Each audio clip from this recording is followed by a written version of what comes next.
Listo, padre. Buenas noches a todos. Es un placer estar aquí con ustedes. Pues bienvenidos sean todos. Bienvenido, padre. Y muchas gracias, muy bien. Bueno, un saludito y también, bueno, de inmediato iniciamos con nuestro tema y recordamos que estamos concluyendo las 8 etapas de la vida. La última etapa de la vida la vimos la semana pasada. Entre otras cosas, señalábamos que en esta octava etapa de la vida se recogen los frutos de las etapas anteriores y entre ellos están la salud física en general y la salud mental. Las dos son muy importantes, pero considero que amerita sobre todo dedicar un poquito de tiempo y eventualmente, pues si se requiere, pues se tocarán otros temas, pero sobre todo la relación a la salud mental y podríamos decir también a la salud cerebral, ¿no? Cada vez resulta más importante este asuntito. Por ejemplo, recientemente que he retomado otros temas como autoestima, etcétera, vuelve otra vez a aparecer este asunto, ¿verdad? La autoestima, por ejemplo, pues la tenemos en el cerebro prácticamente. Es la estimación que una persona hace de sí misma, ¿sí? Y eso lo hace, pues naturalmente, en su mente, le afecta a las emociones, pero fundamentalmente tiene que ver con lo que nuestra mente hace prácticamente, ¿verdad? Y bueno, les recuerdo que nuestro cerebro es un órgano plasmable, modificable. Nosotros influimos sobre sus modificaciones, ya sea en favor del cerebro o ya sea en contra, ¿verdad? Ya sea para hacerlo más funcional y hacerlo más saludable o en contra.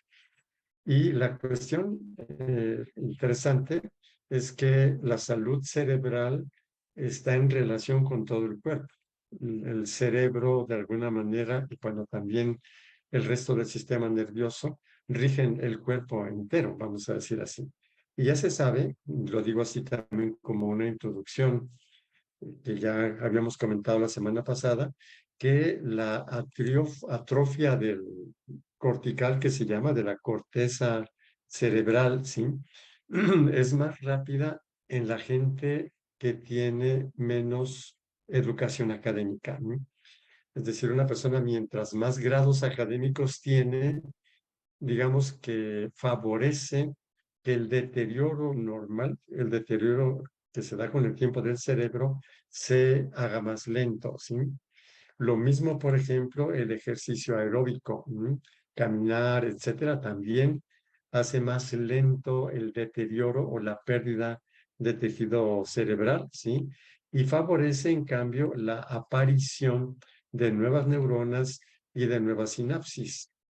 Ya sabemos que desde hace algunas décadas se sabe que nuestro cuerpo, nuestro sistema nervioso, es capaz de hacer que aparezcan nuevas neuronas a partir de las células madre, células estaminales, ¿verdad? Lo mismo también una dieta sana, equilibrada, ¿sí? Favorece el cerebro y el ejercicio mental también, ¿sí? También el manejo del estrés. Estas cosas que he señalado ahora, alimentación, ejercicio, etcétera, dependen de la libertad de las personas y también depende de etapas previas. Aquí nuestro tema, ¿verdad?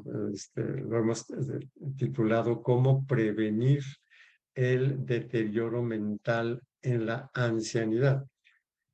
Si ya estamos en la ancianidad, algo podemos hacer. Ya se sabe que se ha demostrado el cerebro es capaz de producir nuevas neuronas y nuevas sinapsis hasta la muerte. O sea, no hay una edad en la que se diga ya de aquí para adelante no es posible generar nuevas neuronas o establecer nuevas sinapsis, ¿no? Sería entonces toda la vida, ¿no? Ahora, hay algunos deterioros mentales y cerebrales ya bastante precisos y, digamos, bastante ubicables y entendibles a nivel cerebral, ¿no? Y entre ellos, bueno, seleccionamos como primero la enfermedad de Alzheimer, ¿sí? Y bueno, quisiera dar algunos datos sobre esto. Y para ello, entonces, nos vamos a ayudar aquí de unas diapositivas. Entonces, les voy a poner. Un segundito. Entonces, empezando, ¿verdad? ¿Por qué se llama Alzheimer y por qué es correcto pronunciar Alzheimer y no Alzheimer? También es correcto Alzheimer, ¿verdad? Como está escrito. Bueno, pues porque es un apellido alemán, ¿sí? Y en alemán, pues el EI se pronuncia Ein, ¿sí? Como Einstein, por ejemplo. Tenemos derecho a pronunciar Einstein también, si queremos, ¿verdad? Bueno, entonces, ¿por qué se llama así? Porque quien lo descubre de alguna manera tiene ese apellido, ¿sí? Un psiquiatra y neurólogo alemán, Alois Alzheimer. Este señor que nace en 1864 y muere en 1915. Entonces, este señor trató a una persona, ¿verdad? Que tenía problemas propios del Alzheimer, pérdida de memoria, no saber dónde está, etcétera, etcétera. Después de su muerte, analiza el cerebro y descubre lo que se llaman y se conocen placas amiloides, de lo cual tenemos nosotros aquí una imagen. Y bueno, ahorita nos detenemos un poquito más sobre eso, ¿verdad? Él publicó los resultados de esta autopsia cerebral en 1906. Entonces, podríamos decir que se descubre en ese año, o se publica en ese año 1906, ya con este nombre de enfermedad de Alzheimer. Entonces, ¿qué es lo que habría aquí? Qué pena que no puse un diseño de lo que es una célula cerebral o una neurona, ¿verdad? Y bueno, pues lo hago un poquito con las manos. Una célula cerebral está compuesta por el núcleo de la célula y hacia un lado tiene una ramificación que se llaman dendritas y es el lugar donde recibe la descarga eléctrica de otras neuronas y los neurotransmisores, las moléculas químicas, que ambas cosas, la electricidad y las moléculas químicas, permiten el funcionamiento cerebral, activan el núcleo, entonces entran por las dendritas, activan el núcleo y luego transmiten la señal a otras neuronas mediante un axón, ¿verdad? Y termina las patitas del axón y por ahí sale la descarga y también las moléculas químicas llamados neurotransmisores. El cerebro, las neuronas se están comunicando continuamente si es que han establecido conexión entre ellas, que se llaman sinapsis. Si las neuronas en un sector se mueren, entonces se corta la comunicación, se pierde aquí algo de la función cerebral, ¿no? Entonces, el Alzheimer se debe a que hay un mal proceso, vamos a ver de unas proteínas por allí, que hacen que se hagan placas, ¿sí? Y entonces esas placas pues matan las neuronas e interrumpen la corriente cerebral, ¿sí? Tenemos entonces aquí una imagen, claro, muy sencilla para entender eso, ¿no? Como aquí está una neurona, aquí están las dendritas, luego acá va a seguir el axón, y digamos que en los alrededores, vamos a decir así, ya mató neuronas formándose estas placas amiloides. También por dentro, bueno, aquí tenemos la imagen de una neurona, aquí viene el axón que estaría cortado para que viéramos cómo está el asunto, y tiene una especie de columna vertebral, dicen algunos, ¿no? Que son los microtúbulos. Con el Alzheimer, aparte de que exteriormente a las neuronas se hacen placas amiloides, también se destruyen las neuronas por dentro, ¿sí? Es decir, en los axones se destruyen los microtúbulos. Cuando va avanzando, que vamos a seguir diciendo cómo es esto, el cerebro va perdiendo masa. Aquí abajo tenemos lo que sería pues un cerebro ya avanzado en Alzheimer, y un cerebro normal, ¿sí? Va perdiendo volumen. En cuestión de peso, por ejemplo, un cerebro normal pesa aproximadamente 1,4 kg y un cerebro ya dañado fuertemente por el Alzheimer pesa entre 800 y 900 gramos, ¿no? O sea, hay una pérdida de 500 gramos casi, vamos a decir así, ¿sí? Todavía tratando de entender lo que es el Alzheimer, entonces se forman ovillos, bolas, no sé cómo decir, ¿sí? A partir de la corteza entirronal. La tenemos aquí en la base del cerebro, muy cerquita de otra partecita que se llama hipocampo. Vamos a ver cuáles son las funciones de estas dos cosas, ¿verdad? Bueno, entonces la corteza entirronal es un centro de memoria, ¿no? Y su función es la de actuar como centro de relevo o redistribución de información desde y hacia el hipocampo. El hipocampo está aquí, ¿sí? Y el hipocampo es la sede de la memoria inmediata. Entonces, ordinariamente el Alzheimer empieza ahí, en la zona inferior del hipocampo, la corteza entorrinal, entorrinal, que son dos partecitas del cerebro que tienen que ver con la memoria. No solo con la memoria, vemos que, por ejemplo, el hipocampo también tiene que ver con el sentido espacial, pero ahorita nos interesa este asunto porque los primeros síntomas de Alzheimer son precisamente los olvidos inmediatos, la memoria inmediata. La persona puede recordar lo de meses o años pasados de la infancia, pero empieza en el inicio a no acordarse de lo inmediato. Si a alguien le está pasando esto actualmente, bueno, no piense que necesariamente es Alzheimer, hay que verlo, ¿verdad? Pero también puede ser que sea el estrés, ¿verdad? Y hay otro tipo de situaciones que hacen que nos resulte difícil tener conciencia de lo que estamos haciendo y por lo tanto no podemos acordarnos de lo que no percibimos, ¿no? O de lo que no pusimos atención. Un poquito más sobre este asunto. En los pacientes afectados, el procesamiento de la proteína precursora amiloide está alterado y produce el depósito de la agregación fibral de beta amiloide, ¿sí? Entonces, digamos que se trata de una falla de proceso de una proteína, bueno, de dos proteínas prácticamente, la beta amiloide y la tau, ¿sí? Entonces,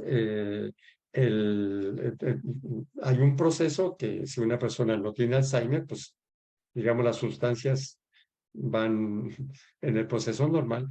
De otra forma, como está aquí en el diseño inferior, pues va el proceso y como que se lo brinca, como que se sale, como que no continúa correctamente el proceso y empieza una serie de modificaciones de sustancias hasta que se forma la placa, ¿verdad? Y entonces se crea esa sustancia, ¿verdad? De placas seniles que consisten en prolongaciones axónicas, los axones de las neuronas, y dendríticas, las dendritas, ¿verdad? Que se degeneran, etcétera, ¿sí? Y bueno, entonces, digamos que desde el punto de vista biológico, este es el proceso del Alzheimer. Sin embargo, porque aquí es lo que nos interesa a nosotros, ¿verdad? Sin embargo, conviene ver si la cosa es casual, así de repente mi cerebro empieza a procesar mal estas dos proteínas y por casualidad, o tendrá que ver la cuestión genética, o si me empiezo a formar placas amiloides, ya estoy fatalmente destinado al Alzheimer. Si todas estas preguntas, ¿verdad? Que ordinariamente nosotros las pensamos así. O sea, si yo tengo genes que me predisponen al Alzheimer, me va a dar Alzheimer. Y como el Alzheimer es esta falla de procesos, pues yo voy a terminar mal. ¿Será así tan sencillo? Parece que no. Ya con algunos y algunas de ustedes, pues hemos comentado un poco estos datos. Yo quisiera ahora recordarlos y sobre todo para quienes no los han escuchado y también decirlos probablemente de una manera nueva, ¿sí?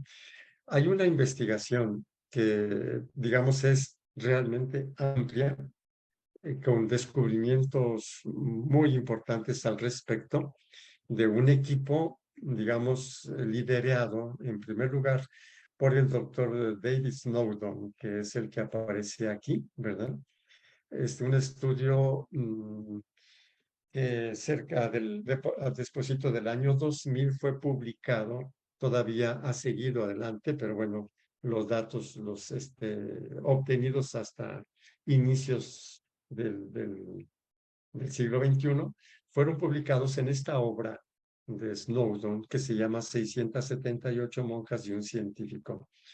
La razón del título es porque Snowdon, que ya estaba interesado en estudiar, investigar las enfermedades seniles, vio pues allá en el norte de Estados Unidos, en el estado de Minnesota, una comunidad de religiosas, la mayoría ancianas, y pues algunas muy lúcidas, otras nada lúcidas, y entonces consideró que estas religiosas serían pues un ámbito de investigación, llamémosle cualitativa ahora, de investigación muy útil, ¿verdad? Para la ciencia. Dice, ¿por qué? Pues porque se trata de mujeres que tienen el mínimo de variables, o sea, tienen el mismo estilo de vida, más o menos la misma alimentación, la misma formación, claro, algunas con más estudios, otras con menos, pero el mismo estilo de vida, las mismas disciplinas.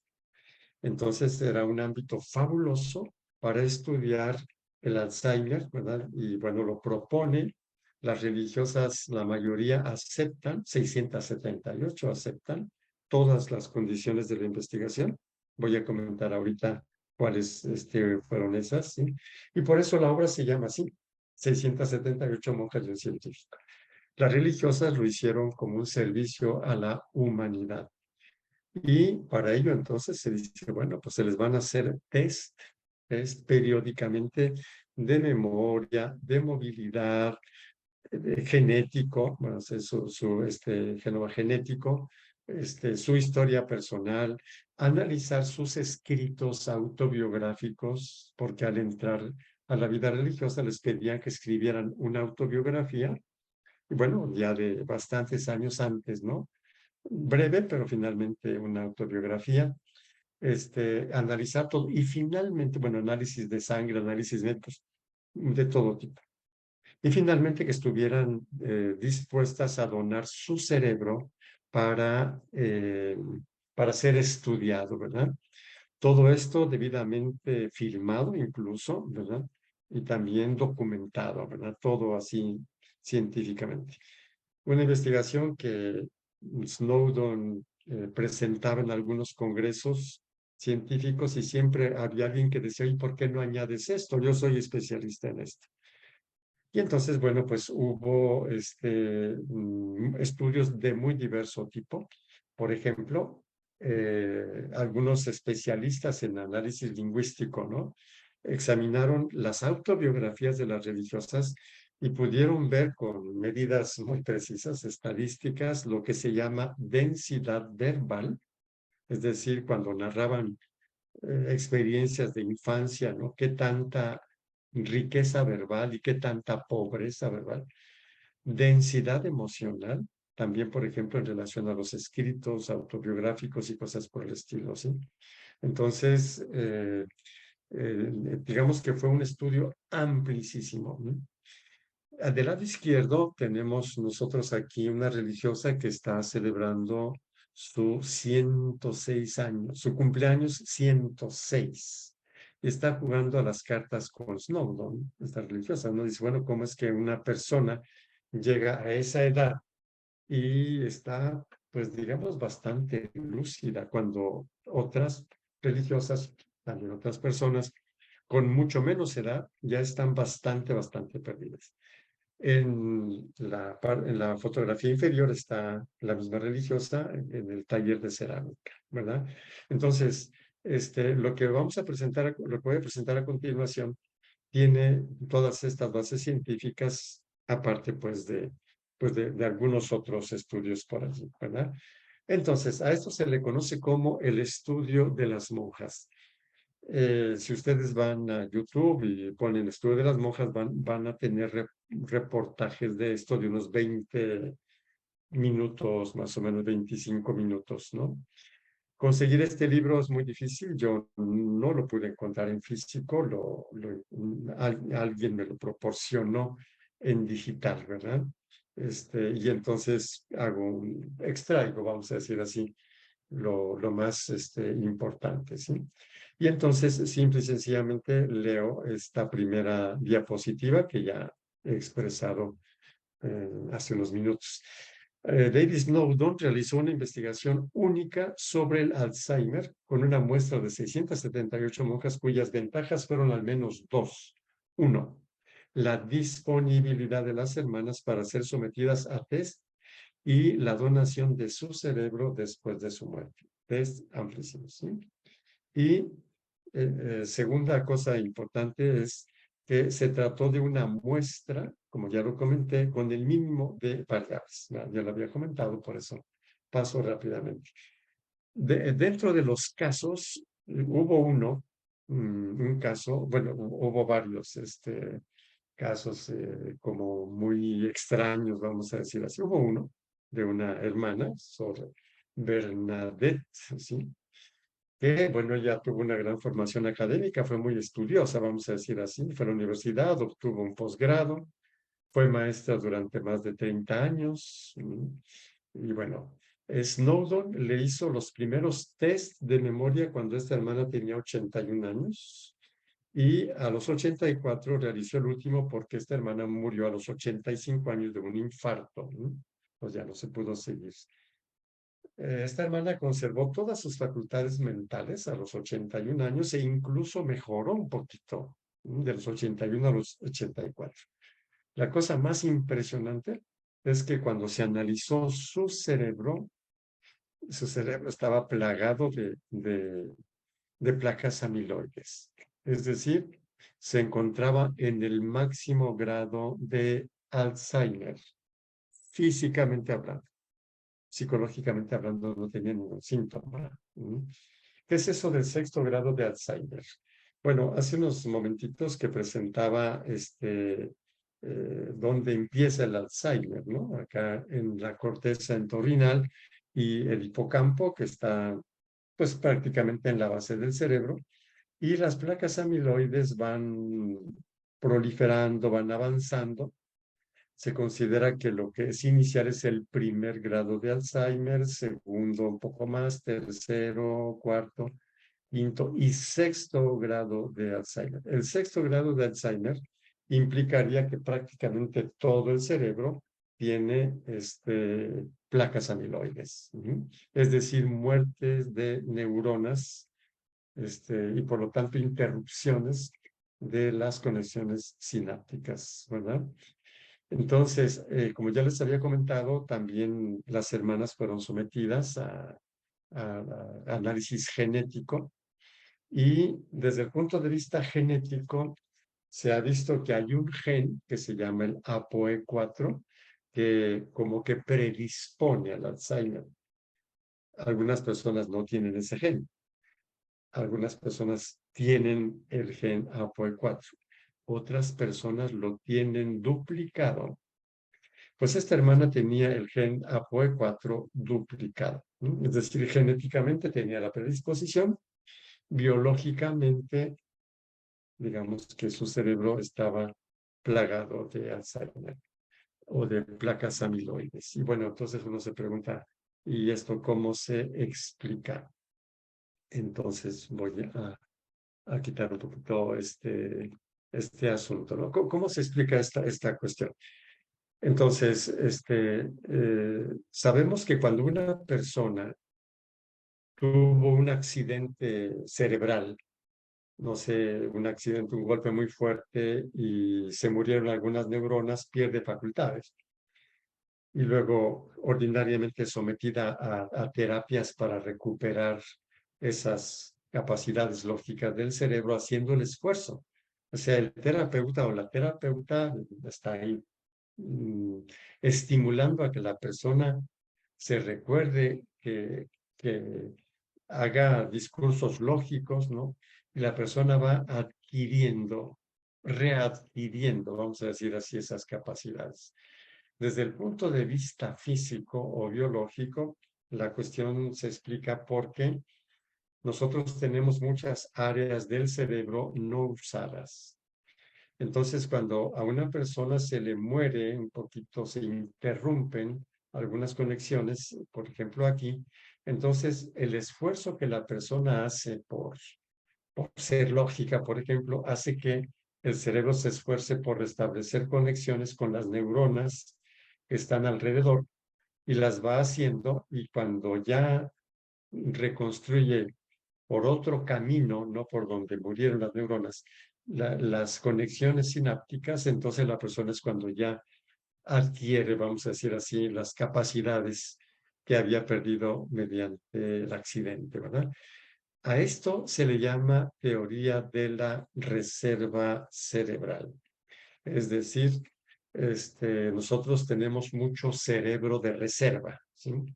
Que es una reserva, pues alguien que está ahí listo para cuando lo necesiten, ¿no? Como en el fútbol. Entonces, tenemos una gran reserva cerebral y la explicación es esa. Entonces, resulta de que algunas personas que tienen placas amiloides, vamos a decir así, probablemente no tengan síntomas de Alzheimer, porque, claro, donde está la placa, pues se interrumpió la conexión, pero quizá las personas siguieron esforzándose en aquello que hacían, que vamos a ver qué cosas son estas, y se volvió a establecer la conexión, ¿sí? Con la reserva cerebral. Y se llama así, teoría de la reserva cerebral. Y bueno, voy a volver otra vez a poner la diapositiva, a ver si sale, ok, la misma que teníamos por acá. Entonces, continuando un poquito con estos datos, ¿sí? Entonces, Snowden, de las religiosas que alcanzó a estudiar, no fueron las 678, pero sí más de 100, cuando él ya tuvo que jubilarse, ¿verdad? Él reporta que de 11 hermanas con 2 copias del gen APOE4, 2 de las 11 no presentaron síntomas de demencia. 4 tenían problemas de memoria a corto plazo y 5 tenían demencia. Es decir, no estaban perdidas mentalmente. Veamos las proporciones, ¿sí? Es decir, de 11, solo 5, poquito menos de la mitad, menos del 50%, tenían demencia. Poquito más del 50%, pues no tenían demencia, aunque, sí, 4 de ellas tenían problemas de memoria a corto plazo, no se acordaban de lo inmediato, y 2, nada. Entonces, aquí hay una cosa importante que quisiera señalar, y es que los genes no son factores estrechamente determinantes. O sea, tengo este gen y me va a pasar esto. No, en absoluto. Les voy a presentar luego otros datos de la genética, pero por lo pronto, una primera conclusión, vamos a decir así, o una de las conclusiones de Snowden, dice, los genes se comportan de forma distinta en personas distintas y ya hemos visto variaciones importantes en las hermanas que tenían doble APOE4. Pues la primera cosita, ¿sí? Los genes tienen, podemos ya comentarlo ahora, tienen muchas opciones de conducta e incluso la opción de no hacer nada, apagarse, entre comillas. Ahí está el gen, pero en apagado, ¿no? Es decir, los genes no tienen una sola forma de actuar. Y las diferentes opciones que tienen los genes van a depender del estilo de vida, vamos a decir así, de las personas. Y para esto nosotros tenemos, bueno, hay una obra muy buena de este señor, Kazuo Murakami, que se llama El Código Divino de la Vida, del cual vamos a decir varias cositas, ¿verdad? Entonces, él muy bien, entonces, independientemente de que lea yo el contenido de esta diapositiva, simplemente diciéndolo de una forma como más espontánea, ¿no? Entonces, diría que nosotros tenemos muchísimos genes. La mayoría están en apagado, en sistema, digamos, en sentido figurado, o sea, no están funcionando, ¿verdad? Todas las células tienen todos los genes, pero, por ejemplo, las células del cerebro usan los genes para que funcionen como neuronas. Las células de corazón, ¿verdad? Tienen todos los genes, como las tienen las del cerebro, pero en activo solamente tienen aquellas que necesitan para funcionar como corazón, y así sucesivamente. Entonces, nosotros tenemos muchísimos genes que están en apagado, se pueden encender en cualquier momento, y son genes de salud, de felicidad, de enfermedad, ¿verdad? Por eso entonces, teniendo en cuenta esto, leo lo que tenemos aquí en esta que nos dice Murakami, ¿sí? Todos tenemos genes latentes de salud y de felicidad, latentes, ¿verdad? Es posible que no estén en activo, pero los podemos poner en activo si hacemos algo para la salud, para la felicidad, ¿no? Porque los genes tienen un sistema de encendido y apagado. Los genes son una maravilla, ¿no? Están en diálogo con la célula. Los genes están en el núcleo de la célula, ¿sí? Y le dicen a las células si los usa o no los usa. Cada célula, en cada célula, el 90 o 95% de los genes está inactivo, por lo que había comentado hace un momento, ¿no? Porque una célula no necesita todos los genes, necesita algunos para funcionar donde se encuentra, ¿sí? Y existe una relación directa entre la actividad genética y las emociones. Y aquí entonces quisiera presentarles eh, algunos de los experimentos que ha hecho Murakami y que están reportados en esta obra que se llama El Código Divino de la Vida. El experimento se hizo con personas con diabetes tipo 2. ¿Cuál es la diabetes tipo 2? Que el cuerpo sí produce insulina, pero no puede aprovecharla o no responde a la insulina. Y demostró que la risa tiene un efecto benéfico en los niveles de azúcar en la sangre. También descubrimos que la risa activa 23 genes. Además, uno de ellos, el gran receptor de dopamina, de 4, está relacionado con la inhibición de la enzima adenilato ciclasa, la cual influye en el aumento de los niveles de glucosa.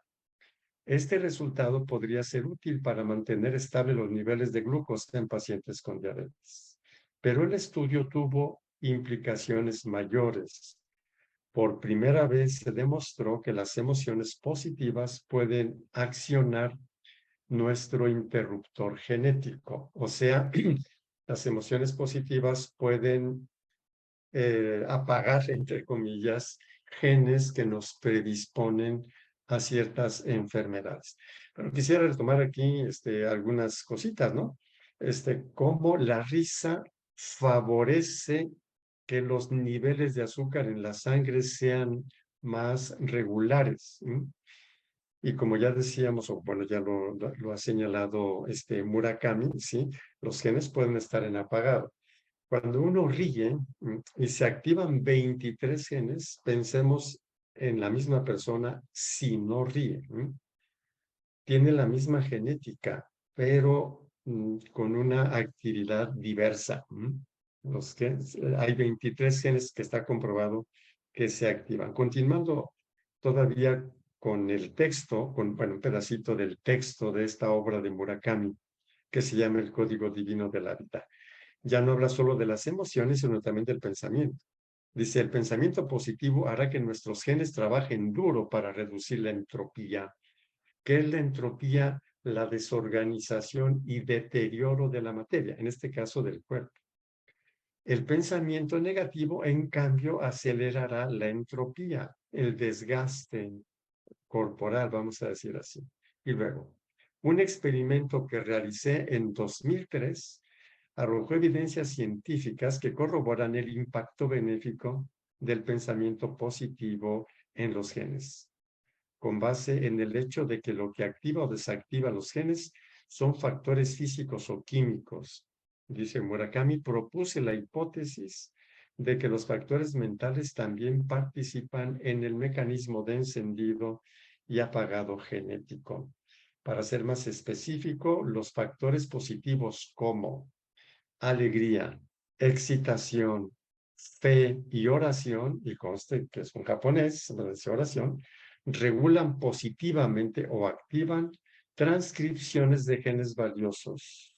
Los factores negativos como ansiedad, estrés, tristeza, miedo y dolor regulan negativamente o desactivan transcripciones de genes valiosos. Bueno, aquí aclarar que la transcripción es la información que da el gen a las células para crear proteínas o para crear vida, vamos a decir así, o destruir vida, ¿sí? Lo que se llaman las transcripciones.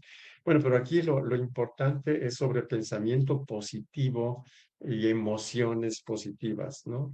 Naturalmente que esto seguramente nos dará pie para hablar sobre esto precisamente, ¿verdad? Porque también sobre esto hay investigaciones recientes muy ricas sobre el pensamiento positivo y sobre las emociones positivas. Pero continuando con nuestro tema, ¿sí? Volviendo a Snowden, ¿sí? Ya había comentado esto, ¿verdad? Entonces, los genes se comportan de forma distinta en personas distintas y hemos visto variaciones importantes en las hermanas con AAPOE4, que ya había leído este texto. Los genes no son ni mucho menos el único factor que determina nuestro destino. Cuanto más aprendemos sobre los genes en general, más conscientes somos de que la mayoría de ellos interactúan con el estilo de vida y con la educación. Les recuerdo por qué estamos hablando de esto, ¿no? Estamos hablando de la octava etapa de la vida. Nuestro tema de hoy es cómo favorecer, dicho en positivo, ¿verdad? El cerebro, la salud mental en la ancianidad o cómo evitar el deterioro mental, ¿sí? Y para eso entonces estamos viendo datos muy concretos, ¿no? De cómo la forma como una persona piensa, la forma como una persona siente, el grado de estudios que tiene y otras cositas, van determinando prácticamente nuestra salud en general y la salud mental en particular. Y quisiera concluir, ¿verdad? Por ahora, ya después posiblemente tengamos ocasión de ver otras enfermedades, ya no tanto relacionadas con la edad, pero de todas maneras como el Parkinson, por ejemplo, y su relación con la depresión, ¿verdad? Y bueno, ya veremos cómo vamos desglosando la temática que tenemos. Pero quisiera concluir, ¿no? De esta manera, ¿sí? Entonces, eh, Snowden, como ya comentaba, el que estudió a todas esas religiosas ancianas con un grandísimo equipo, ¿verdad?, de especialistas, analizando incluso el cerebro con estas cosas tan extraordinarias que hemos visto, ¿no? Tratando de hacer una síntesis de esta obra de Snowden que presenta los resultados de la resistencia al Alzheimer, el quedar blindados al Alzheimer, ¿sí? En base a datos empíricos, descubrió lo siguiente, ¿sí? Y los digo muy rápidamente, los tenemos aquí en la columna de la izquierda. Primero, el ejercicio físico. Las religiosas lúcidas, ¿verdad? Hacían ejercicio, caminaban, por ejemplo, ¿sí? Se movían, etcétera, ¿sí? Sobre todo aeróbico, y entre ellos el más fácil, no sé, el más asequible para una persona de la octava etapa de la vida es el caminar, por ejemplo, ¿sí? Entonces es el ejercicio físico. La segunda cosa, la riqueza verbal, es decir, cuando hablan no son tacaños en las palabras, ¿verdad? Pueden decir las cosas de diferentes formas. Lo opuesto sería el no hablar, el decir las cosas con frases o palabras casi desconectadas, hacer sonidos como ¿sí? Entonces, sí, las personas que tienen riqueza verbal están favoreciendo la salud cerebral, curiosamente, riqueza emocional, que, por ejemplo, en el caso de estas religiosas, al analizar sus escritos autobiográficos cuando entraban a la vida religiosa, veían la diferencia entre quienes escribían datos de su infancia muy escuetos, ¿no? Y quienes hablaban de alegría, etcétera, etcétera, ¿sí? Riqueza emocional, actividad mental, ¿sí? Leían, las religiosas ancianas saludables, hacían preguntas, veían adivinanzas, hacían crucigramas, ¿sí? Actividad mental. La siguiente, interés por la vida. Por ejemplo, Snowden hablaba de una religiosa que se emocionaba con el equipo de béisbol, los mellizos de Minnesota. Estaban ellas en Minnesota, un pueblo que se llama Mankato, algo así, ¿sí? Cómo la ancianita se emocionaba con que el jugador fulano de tal y por poco, etcétera, ¿sí? El equipo de béisbol. O sea, interés por la vida en estas cosas, buenas relaciones interpersonales, capacidad de relación y resiliencia. Tenemos esta listita por aquí que si una persona, claro, enferma en forma mesurada, hace ejercicio, se preocupa por comunicarse con riqueza verbal, no descuida las emociones, tiene actividad mental, se interesa por la vida, sí, estaría un poco blindada contra el Alzheimer. Ahora, una cosa que he puesto acá abajo en la frase de abajo, sí, todas estas cosas dependen de nuestras decisiones, todas estas. Es decir, yo soy libre de hacer ejercicio o no hacerlo, de hablar o no hablar, de inquietarme por comunicarme o no, etcétera, etcétera. Todas estas son libres, son opciones personales. Y en el ámbito de nuestra reflexión, entonces estamos viendo que una persona va llegando a la octava etapa de la vida más saludable si tiene estos ejercicios o estas cosas en su vida personal, si ha decidido por ello. Dentro de lo que fue este estudio de Snowden, también él se dio cuenta de que las personas que superaban la depresión tenían menos riesgo de Alzheimer que las personas que cedían a la depresión. Y por eso también probablemente alguno de nuestros temas sea precisamente la depresión, ¿verdad? Junto con los otros que ya hemos visto por ahí. Y otro, la ausencia de ictus. Los ictus son pequeños derrames cerebrales, algún vasito capilar que se rompe y bueno, sale un poquito de sangre, sí. Es posible que la persona no se dé mucho cuenta de eso, simplemente tenga un poquito de mareo un rato o cosas así, ¿no? Entonces es posible que una persona tenga pequeños accidentes, ¿no?, cerebrales de este tipo, llamados ictus, ¿no? Y también se ha visto que las personas que al analizar su cerebro tienen muchos ictus también están un poquito más frágiles ante el Alzheimer, ¿no? Esto hizo que Snowden se inquietara por ver cuáles son las causas de los ictus, ¿verdad? Y descubrió las siguientes: hipertensión arterial, colesterol elevado, diabetes, fumar. Bueno, también golpes en la cabeza, ¿eh? ¿Qué es lo que se sugiere para evitar los ictus? Nuevamente, ejercicio físico, dieta curiosamente rica en frutas y verduras, dieta baja en grasas, pérdida moderada de peso. Yo no sé hasta qué punto se ve la combinación que hay entre hábitos de vida, sí, prácticamente, y salud en general y salud cerebral en particular. Yo voy a regresar aquí porque, bueno, podríamos, pensaba también tenemos por aquí alguna